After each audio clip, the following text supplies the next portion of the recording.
konon 65% pemilih kita besok di 2024 ini adalah milenial. 60%. 65%. 65%. Kira-kira ini generasi milenial. Ini terbawa arus money politik seperti itu atau memang mereka menjadi pemilih yang independen? Tidak mungkin money politik itu akan diamini oleh generasi milenial. Antara yang apatis dan yang optimis kira-kira sudah bisa dengan adanya peristiwa yang kemarin 2014 ke 2019. Dinamika pemilu setiap periode itu selalu berubah. 2014, 2019, pemilu kita ini diwarnai politik-politik yang tidak mencerahkan. 2019 kemarin itu?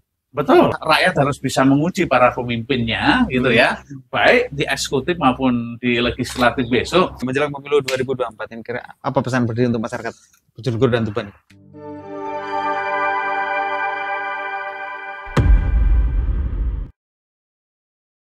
Oke, selamat datang sahabat Radar Bojonegoro di channelnya Radar Bojonegoro ya. Hari ini kita kedatangan tamu yaitu anggota DPR RI dari fraksi Demokrat, yaitu Bapak Didik Mukrianto. Selamat siang Pak Didik Mukrianto. Assalamualaikum, selamat siang Mas. Apa kabar Mas? Selamat baik Pak. Oke, ini berapa kali Pak Didik mampir ke studio kita ya Pak Didik? Insya Allah saya mampir di podcastnya Radar Bojonegoro ini yang kedua kali. Kedua ya. Oke, ini tampilan yang baru Pak Didik. Oh iya, menarik, asik ya. Oke. Pak Didik, kita hari ini akan membahas tentang itu aja Pak Didik. Apa namanya? Politik 2024. Ya, kira-kira ini pemilu 2024 ini tantangan-tantangannya seperti apa? Didik ini kan sudah berpengalaman bertahun-tahun menjabat 2 periode Pak Didik ya. Menjabat sebagai anggota DPR RI dari Dapil Bojonegoro Tuban. Yes. Oke, Pak Didik melihat pemilu 2024 ini seperti apa Pak Didik? Tantangannya sejauh mana? Seperti apa? Iya, dinamika pemilu setiap periode itu selalu berubah begitu ya. Iya. Berubah peta maupun juga kondisi masyarakat juga kemudian psikologisnya begitu. Jika kita setback ke beberapa periode yang lalu, misalkan 2014, 2019, pemilu kita ini diwarnai politik-politik yang tidak mencerahkan, politik-politik yang menakutkan bagi saya ya, khususnya melihat dinamika bagaimana mungkin itu tidak akan menakutkan kita gitu, karena kita melihat politik di 2014-2009 itu syarat dengan adanya terbelahnya situasi di masyarakat. Begitu besarnya dieksploitasi politik identitas kan begitu kan. Akhirnya itu kan efeknya sampai bawah bos, sampai keluarga, sampai di desa-desa gitu, pendukung yang satu dengan pendukung yang lain saling gesek, panas. Gesekannya keras kan. 2019 kemarin. Betul, dan kita sangat melihat kok bagaimana kemudian masyarakat terbelah, kemudian adu domba, apalagi di dunia ini kadrun, ini cebong, gitu, sampai gitu ya. Sosial media kan sampai gitu ya, sampai sekarang gitu ya. Caci maki, bahasa yang aduh sedih. Nah, kita berharap 2024 ini udahlah politik ini politik yang beradab gitu, kembali kepada tujuan berpolitik kita, bagaimana kemudian membangun sebuah demokrasi ini, kebebasan dengan katanya menjunjung hak-hak masyarakat, hak civil society, kemudian tujuan akhir demokrasi itu untuk kesejahteraan rakyat. Harapan kita kan begitu. Karena tidak mungkin bahwa politik ini kemudian akan terus berterus panjang masa. Kapan kita membangun bangsanya? Kapan kita mikir masyarakatnya? Pada produk politik ini adalah konsensus kebangsaan yang paling tinggi yang dibangun oleh anak bangsa ini. Bagaimana menentukan arah bangsa kita ini ke depan, melihat potret masyarakat kita butuhnya apa, susahnya apa, harapannya kan begitu. Jadi politik ini harusnya kaya dengan adu gagasan, adu ide, adu program, gitu kan. Bukan kemudian diwarnai dengan politik kebencian, politik kedengkian, kan sudah kuno sekali gitu. Enough. Stop sampai di situ aja. Stop. Dan tentu ini adalah rakyat harus bisa menguji para pemimpinnya gitu ya, baik di eksekutif maupun di legislatif besok, bahwa politisinya atau wakilnya itu mikirin wetenge dhewe apa mikirin rakyat. Nah, saatnya ya masyarakat ya menggunakan power correction-nya untuk mengkoreksi pemimpinnya selama ini. Ya, apakah benar mereka diberikan amanah atau mandat rakyat itu menjalankan apa yang diinginkan rakyat?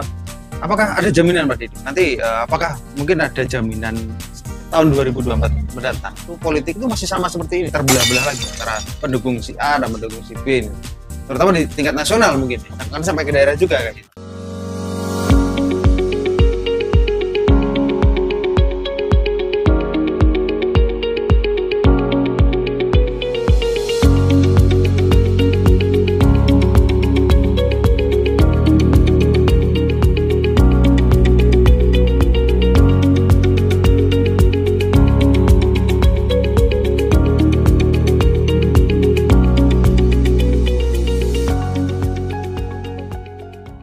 Nggak bisa kita apa ya kemudian simplify kemudian ini ketika politik ini elektoral ini kemudian mengkerucut kepada belah-belahan pilihan. Ini bukan hanya nasional, justru saya melihat efek yang sulit untuk diselesaikan adalah di tingkat grassroots.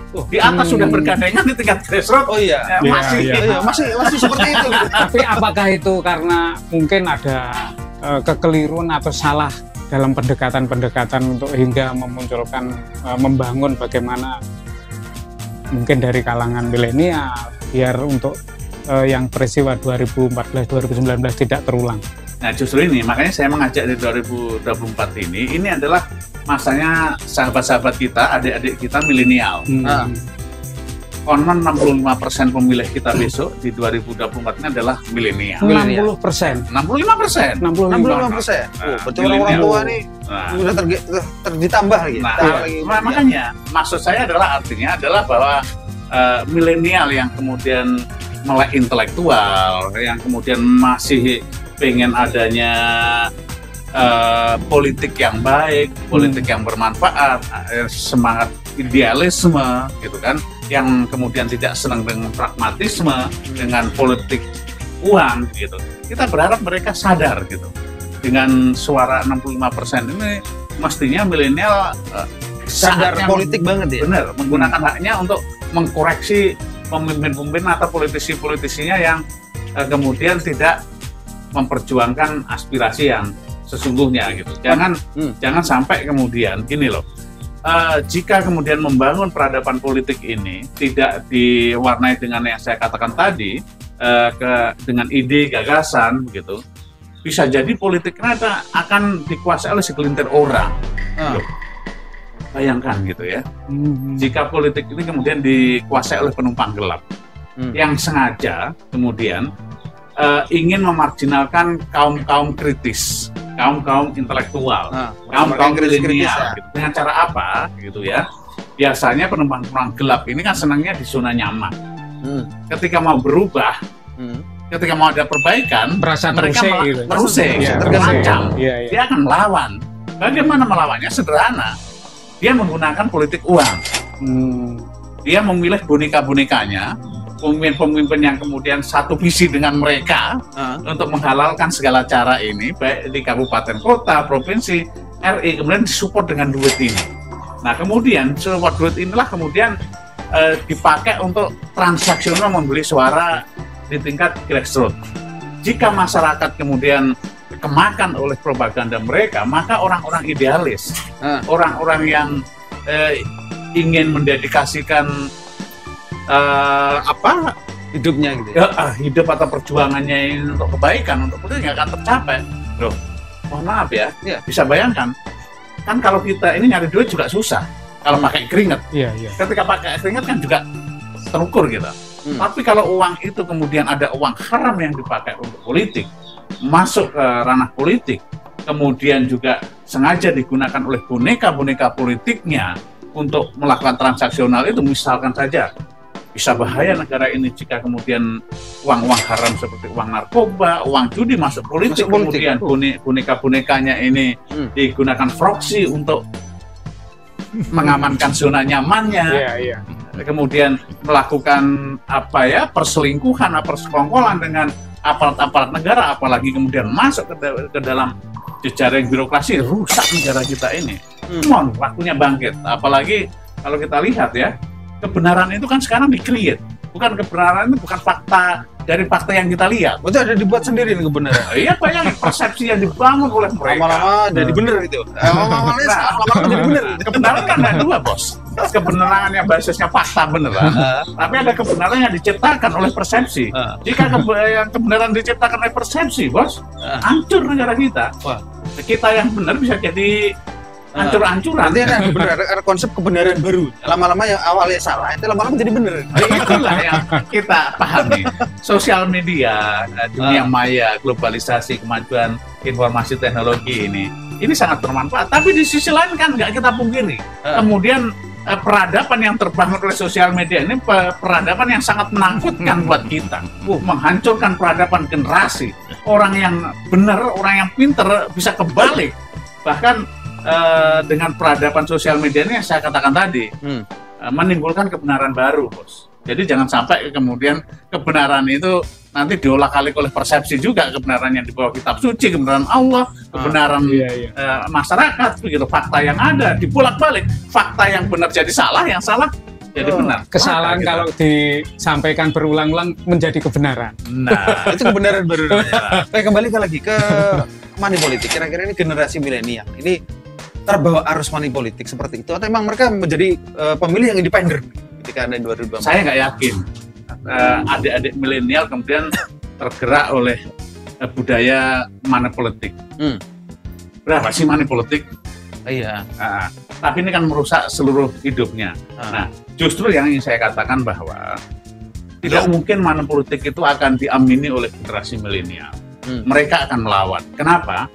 Selain merusak sendi-sendi perpolitikan, generasi muda ini masih punya idealisme, masih punya nasionalisme, dan generasi muda ini harus diingatkan. Jika kemudian mereka tidak memerangin politik yang berbasis transaksional ini, maka kesempatan mereka tidak akan pernah bisa mengatur Indonesia. Nah, lebih dari itu, jika kemudian uang-uang kotor, uang-uang haram melalui proksinya menguasai Indonesia di politik kita, termasuk birokrasi kita, maka generasi muda tidak akan punya kesempatan untuk mengatur negaranya. Padahal kita tahu kan, masa depan Indonesia itu ada di generasi muda. Dan ini setiap singkapan sejarah, perjalanan sejarah Indonesia ini, pemuda yang memajukan Indonesia, mulai kebangkitan Indonesia, kebangkitan Indonesia, anak muda, pra kemerdekaan, reformasi, hingga pemuda sekarang, yang melahirkan transformasi juga pemuda. Nah, sekarang ini yang saya katakan tadi, hati-hati dengan transformasi kita yang dihasilkan reformasi ini. Orang yang biasa di zona nyaman, ini akan terus melanggengkan kekuasaannya. Nah, jika itu terus-menerus gitu, kemudian mereka berkolusi dengan penumpang-penumpang gelap demokrasi ini, ya pasti generasi milenial juga yang terpinggirkan. Tapi hati-hati juga, jangan sampai siklus sejarah ini berulang, begitu ya. Artinya apa? Jika ada pihak-pihak yang tidak menyadari bahwa ingin melanggengkan kekuasaan dengan segala cara, ada orang yang zona nyaman kemudian ingin menguasai ekonomi dengan cara-cara yang tidak sehat, dengan menggunakan uang-uang haram ini, ya tunggu waktu. Terus bagaimana cara mungkin menghindari hal-hal seperti itu, Mati? Bisa nggak seperti itu dihindari? Harusnya bisa. Harusnya bisa. Ini kan negara yang juga bersih dari politik uang kan banyak, begitu. Walaupun godaannya ada. Tapi Indonesia ini ya alhamdulillah demokrasi kita bertumbuh gitu. Tapi demokrasi yang bertumbuh itu selalu ada penumpang gelap yang saya katakan tadi, bahwa orang yang biasa di zona nyaman melihat perkembangan demokrasi ini mereka nggak mau gitu. Iya, mereka terancam kan. Nah, dengan keterbukaan ini, makanya mereka juga sekarang melakukan perlawanan. Ya kita anggaplah kalau ini benar, mereka ini lagi keras-kerasnya untuk melawan demokrasi ini. Apalagi di transisi pemerintahan juga kan. Pak Jokowi sudah 2 periode. Secara konstitusi beliau sudah tidak bisa lagi maju sebagai presiden. Pasti akan ada generasinya. Kita nggak tahu generasinya siapa. Mudah-mudahan yang terbaik. Nah, ketika akan terjadi transisi pemerintahan ini kan volatility-nya tinggi, ketidakstabilannya tinggi, sehingga orang yang biasa hidup di zona nyaman, menggunakan tangan-tangan kekuasaan untuk mendapatkan sesuatu tanda kutip. Ketika ada perubahan mereka nggak mau. Perubahan mereka harus melakukan kompetisi lagi, atau bahkan mungkin mulai dari nol lagi. Nah, padahal semua ruang demokrasi yang menghadirkan kompetisi yang sehat, kompetisi yang bermanfaat, baik di dunia politik, bisnis, kemudian profesional kan wajar saja, begitu kan. Namanya daya saing itu selalu muncul karena berubahnya situasi. Produktivitas muncul karena adanya persaingan. Nah, inilah demokrasi, gitu ya. Nah, inilah saya pikir pondasi-pondasi penting di Indonesia 2024 ini. Di tengah ya memang harus kita akui kos politik tinggi sekali.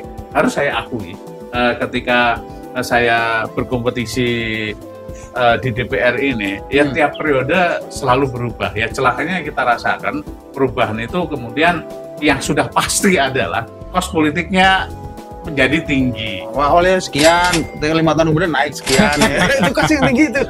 Volatilitinya juga tinggi. Kos tinggi pun juga nggak linear kita terpilih. Oh gitu ya. Berarti belum tentu mereka-mereka yang misalnya hari ini menjadi caleg itu duitnya banyak belum tentu menang gitu ya. Betul. Nah, makanya tetap kalau saya ya mengalirkan energi, mengalirkan spirit perjuangan itu harus. Orang kan bisa membaca pesan yang ditangkap dari kita ini, mereka juga mengerti kok. Gitu. Makanya bagi saya ya berpolitik itu ya meskipun terasa klise ataupun klasik sekali bahwa politik adu ide, adu gagasan, adu program, iya. Karena banyak persoalan di depan mata kita ini yang bisa kita pecahkan bersama. DPR bukan segalanya. Pejabat bukan segalanya, tapi jika kita bersama-sama berkumpul, pasti kita akan menghasilkan sesuatu yang baik. Misalkan contoh gitu. Hai, aku ada info nih buat kalian. Pasang iklan mudah dan murah, mulai 200 ribuan aja. Bebas pilih multi-platform, mulai dari Instagram, TikTok, YouTube, dan website. Klik buruan hubungi nomor yang tertera sebelum diskon kemerdekaan berakhir.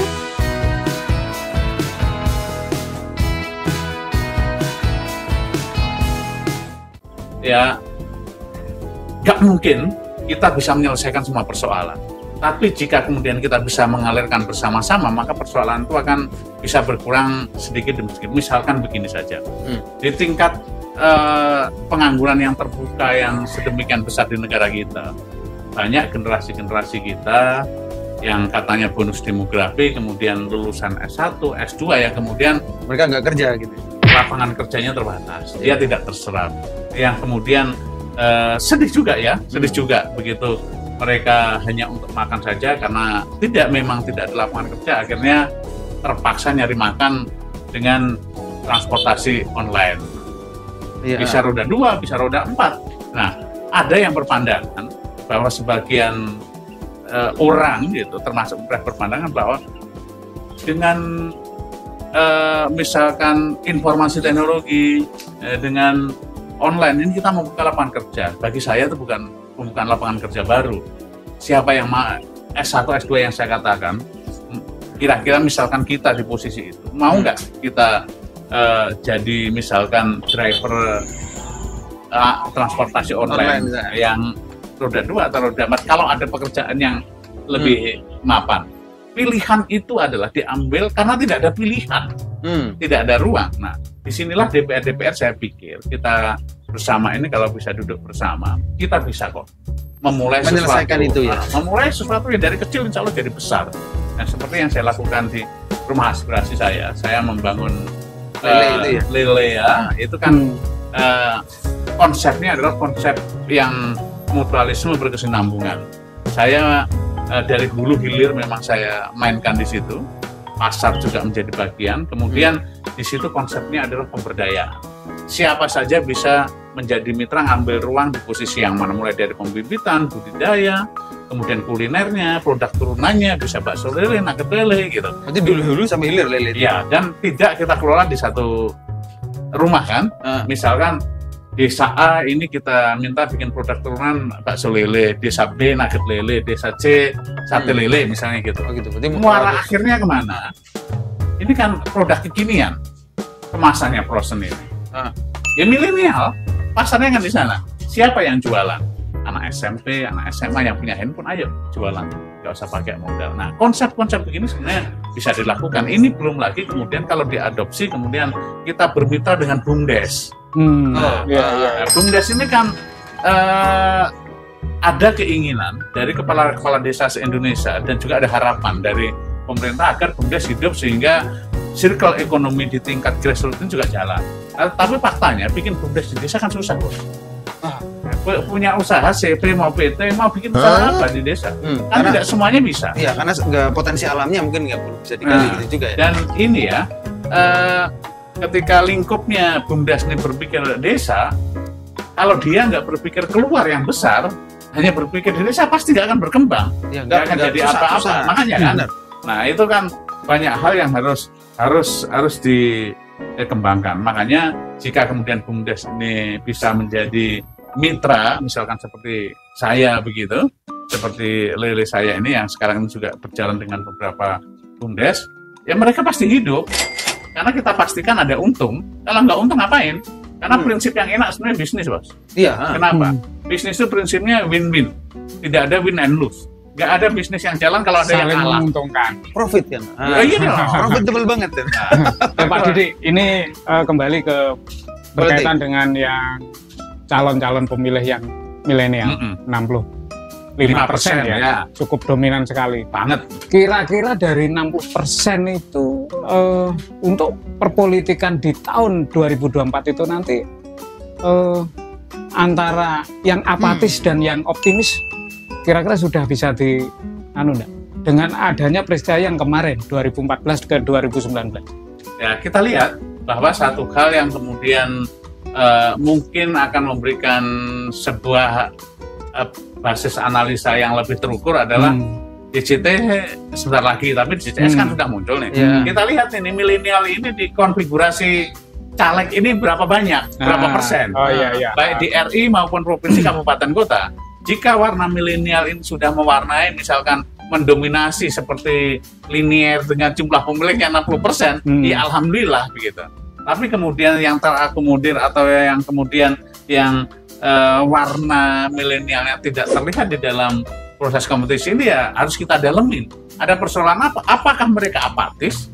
Ataukah mereka tidak diberikan kesempatan oleh partai politik? Ini kan persoalan yang harus kita lihat. Tapi saya yakin bahwa semua partai politik juga punya keinginan untuk mengakomodir milenial, karena menyadari betul pangsa pasar yang terbesar besok adalah milenial.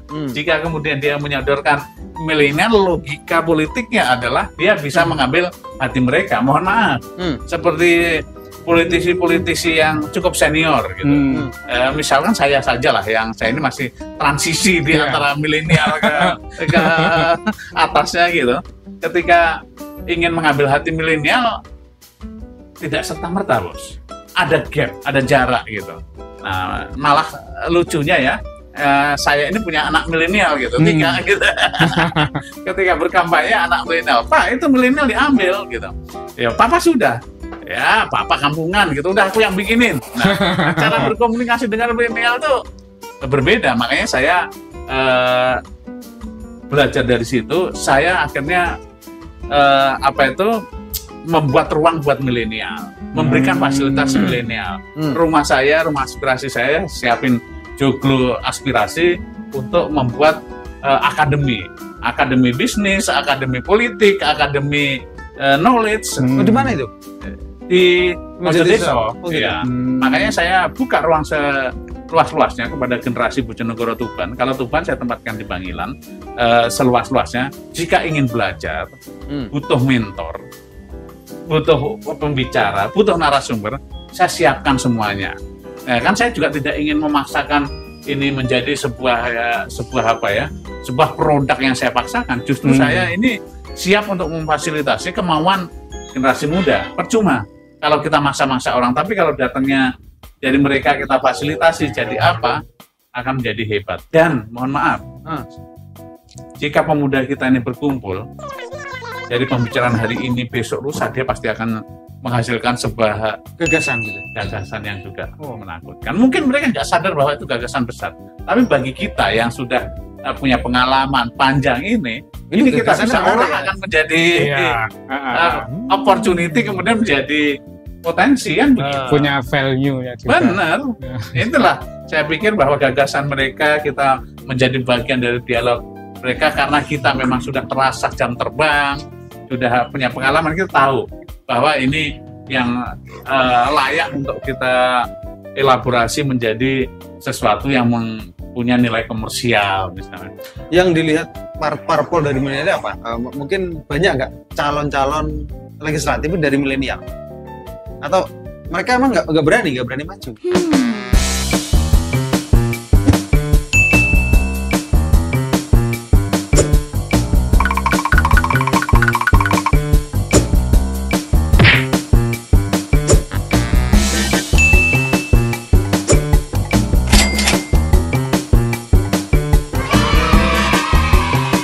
Ya sayangnya di tahun 2019 kemarin yang sekarang ada ya, milenial masih relatif sedikit. Dan milenial relatif sedikit meskipun kecil sudah mulai ada yang bersuara.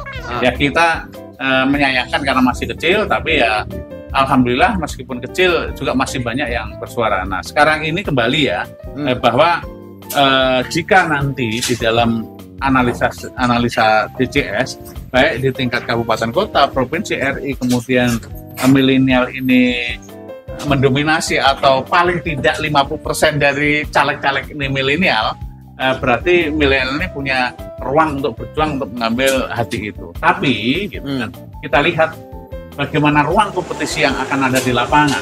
Seperti saya katakan tadi, sudah kalau milenial bicara menghadapi money politik, menghadapi petarung-petarung yang praktis, ya mereka belum punya kesempatan dan mereka mungkin juga punya keterbatasan. Nah, ini Pak, yang menarik ini yang makanya hambatan itu ya. Makanya bagi kita termasuk radar, ayo monggo kita ajak milenial untuk mengamannya bahwa politik ini bahaya kalau dikuasai oleh uang-uang haram atau penumpang gelap. Saatnya milenial berpolitik, saatnya politik bersih dari money politik, saatnya politik bebas dari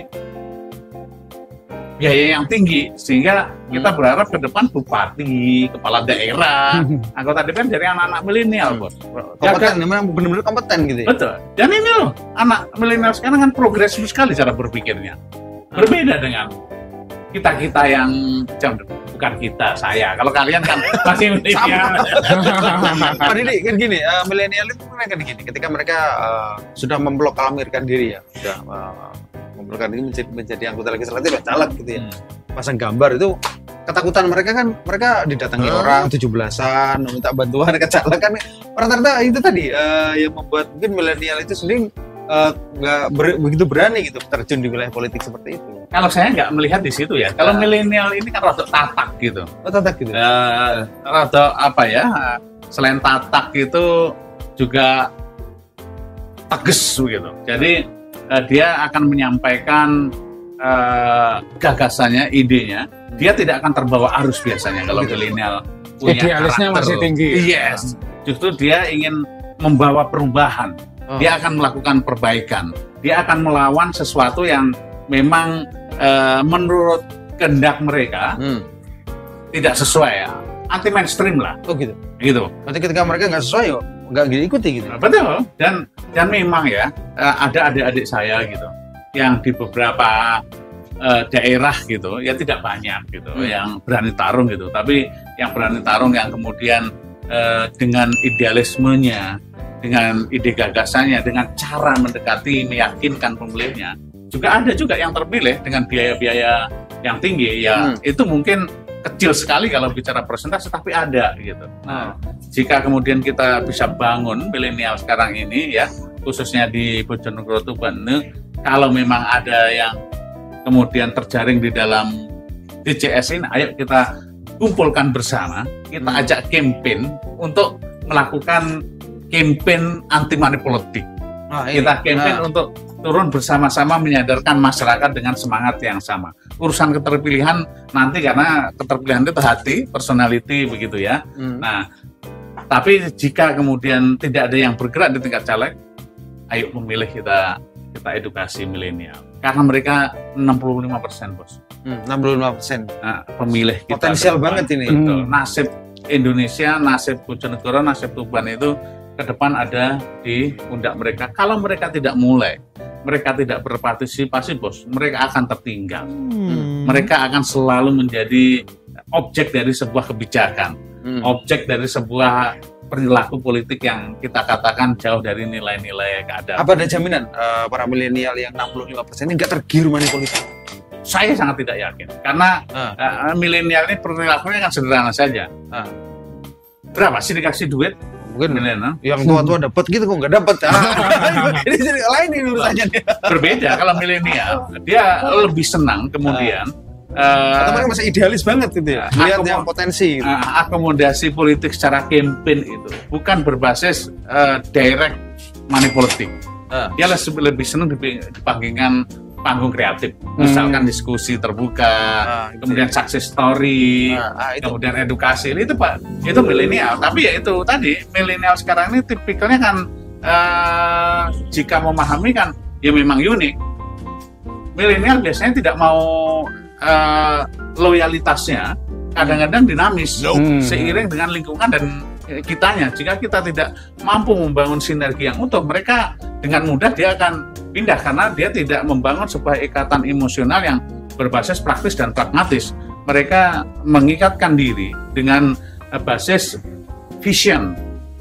Misalkan ada caleg, ada Pak Didin cocok dengan visi saya, cocok dengan hati saya akan ikut. Tapi kalau suatu saat ternyata meskipun cocok di tengah jalan kemudian ada benturan kepentingan yang ekstrem, mereka juga akan dengan mudah exit. Inilah milenial yang saya pikir inilah kemerdekaan mereka berpikir. Berarti lebih dinamis ya? Betul, tapi lebih merdeka berpikir. Tapi saya katakan bukan pragmatis ya, seperti yang kemudian pemilih-pemilih tradisional yang mau memilih karena ada mobilisasi uang misalkan. Oke Pak Bridi, parpol ini kan salah satunya mempunyai tugas untuk melakukan pendidikan politik. Ya. Ketika pendidikan politik sudah dilakukan dan money politik itu masih mewarnai perpolitikan itu seperti apa nanti? Apa yang nanti akan dilakukan parpol? Ya kembali. Apa masih kurang pendidikannya itu masih belum menyentuh itu gitu? Ya saya pikir parpol harus belajar ya. Ujung dari kos politik yang begitu tinggi, begitu kan. Korbannya kan bukan hanya rakyat. Tidak sedikit juga kan. Kemudian pelaku-pelaku politiknya, pemimpin-pemimpin politik yang kemudian diambil atau ditangkap oleh aparat penegak hukum karena korupsi gitu. Kalau biaya politik tinggi kemana? Cari balennya gitu ya. Kalau nggak dengan cara itu gitu. Ya kemudian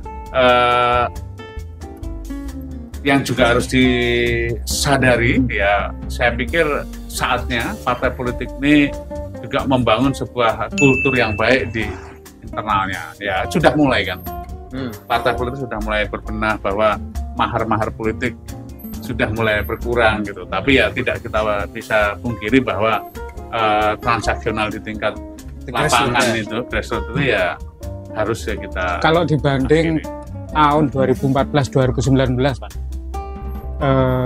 untuk kalangan milenial yang saat ini menurut Pak Didi sampai dengan 65% itu, tahun yang dulu berapa itu untuk komposisi milenial? Mungkin 40% ya di 2019 ya, karena ini kan seiring dengan bonus demografi kita, gitu kan.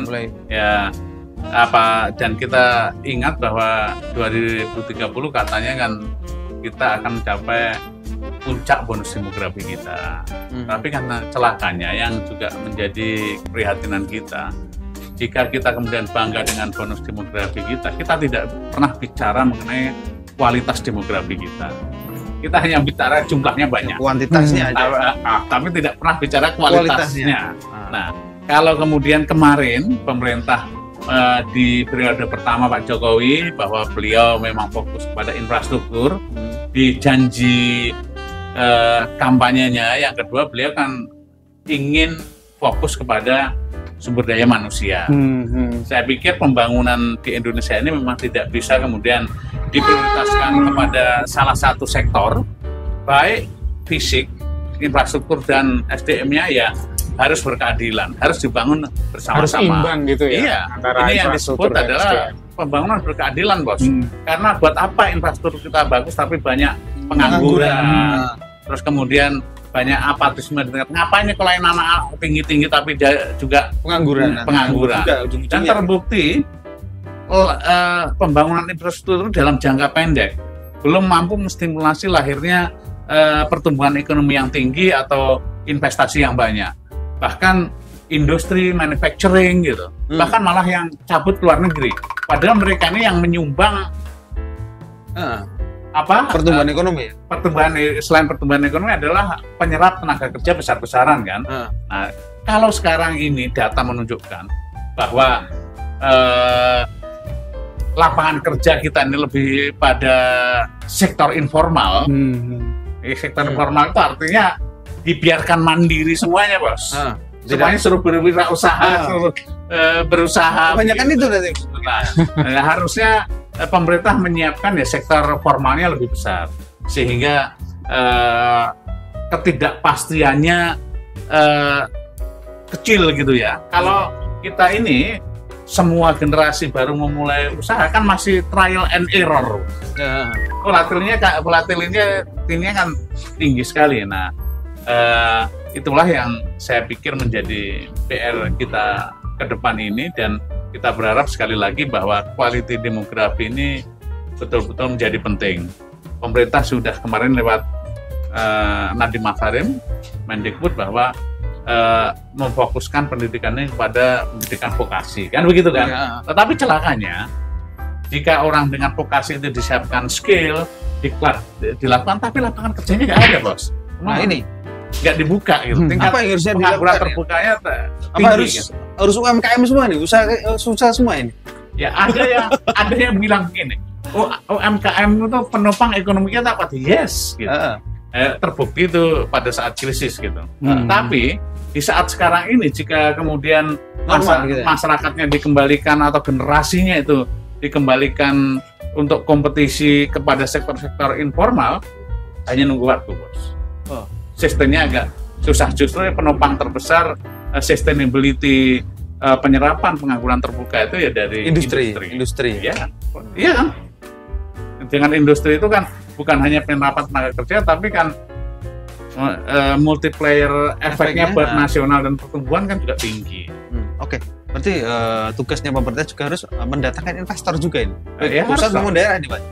Makanya mudah-mudahan kita ini Bojonegoro gitu ya. Iya. Ini kan kota yang bukan hanya kebanggaan di nasional, Bos. Kalau nasional bangga. Kita katanya 25% cadangan minyak nasional kita ada di Bojonegoro. Di luar negeri semua orang tahu bahwa Blok Cepu luar biasa. Tahunya gitu. Cepu bukan Bojonegoro. Cuman kan sedih, Bos. Kota yang dalam persepsi orang yang belum pernah ke Bojonegoro sedemikian besar, ternyata dari sumber daya minyak yang begitu besar, tingkat kemiskinannya juga masih tinggi. Ini Di dekat perkotaan saja juga masyarakat yang miskin juga masih banyak. Kira-kira apa ini? PR juga. PR-nya seperti apa ini? Kira-kira yang harus dilakukan ke depannya apa ini?